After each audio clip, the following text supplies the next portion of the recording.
Hello everyone and welcome back to another AFK journey video. So in this video we are on the VN server and we have to talk about Aliceth because Aliceth is absolutely dominating Dream Realm, at least in this early endless difficulty that we're in, and likely she's probably going to dominate even in phase 3 endless for multiple bosses. So right now she's actually in the top team for 7 out of 8 of the Dream Realm bosses, basically as much usage as even the twins. When we take a look at the top performing teams, I'm going to quickly run it through here.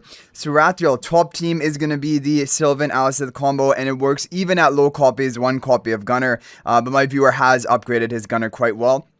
Gluma, top team is going to be the Aliceth Baelran combo team, as you guys see here.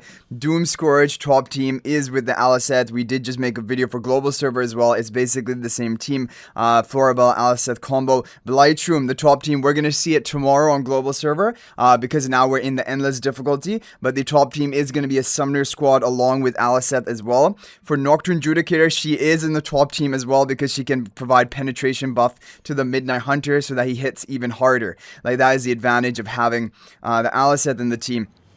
And then we have Magmazard. She is in the top team along with Silven and Gunnar, but Gunnar works even at low copies, 1 copy if needed. Necrodrakon is the only boss where Aliceth is not in the top team because Harak with the Summoner squad is going to be better. Harak has great synergy with the Summoners because he can devour them and ramp up and then hit even harder. So this is something we're going to see on global server as well in the coming days. The Summoner squad plus Harak for Necrodrakon is going to be the meta. And then we have King Croaker. Aliceth is also on top. So when you look at all of this, it's pretty overwhelming, the usage of Aliceth. She is tearing up basically phase 2 of Endless of Dream Realm, and very likely phase 3 she's also going to be one of the top options for multiple bosses. And she's even having, for this phase specifically, more usage than even the twins. Meaning that if you're on the fence about committing to Aliceth or Gunnar, I think it is very clear that building Aliceth is the higher priority. The other good thing about the Gunnar comps is even if you want to use a Gunnar Aliceth combo team, you can make do with it with 1 copy of Gunnar until you build your Gunnar up and a fully built Aliceth. So like for both of those reasons, basically, Gunnar you can get away with at 1 copy, but Aliceth, if you don't have Aliceth, you're going to be having to run second or third best team options in multiple bosses because she is the top for almost every single boss top team. So yeah, Aliceth is a major priority for you to be investing into if you have resources to fully build up a Celestial Hypogean. The only other thing basically you can wait and see about is Contess. Contess is the only other final like basically factor which we cannot account for right now because we have no idea what to expect with her. If she does turn out to be meta for Dream Realm, it could shake things up. However, I think that if you invest into Aliceth right now and you have the resources to do that, I don't think you're going to be disappointed. Even if it turns out that Contest is like a support for Dream Realm, I think probably it's more likely that heroes like Gunnar maybe will be crept out, heroes like Rainier may be crept out.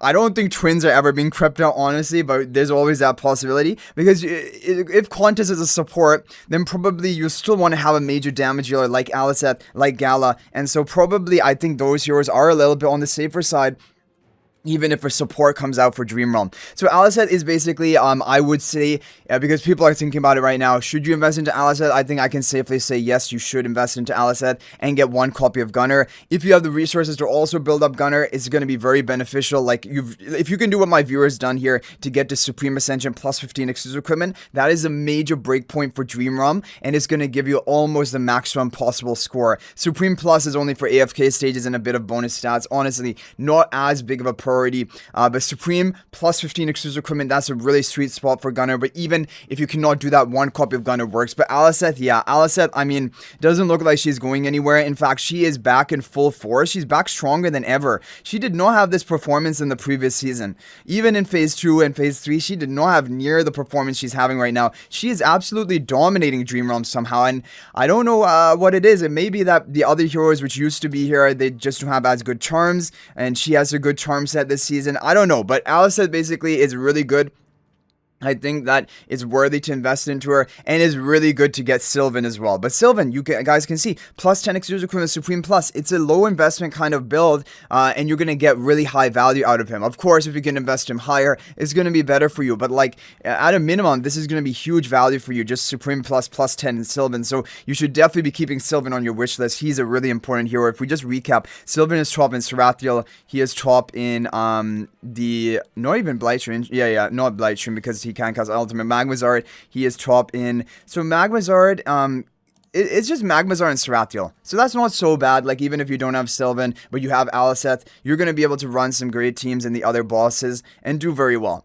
So that's just a video I wanted to talk about. Like, Aliceth, basically, is she worth pulling now? I think definitely yes. It's really kind of overwhelming, her performance on in Dream Realm in VN server, and we're going to just be following this in the upcoming week, because we're just 1 week behind VN server. These are going to be the top teams.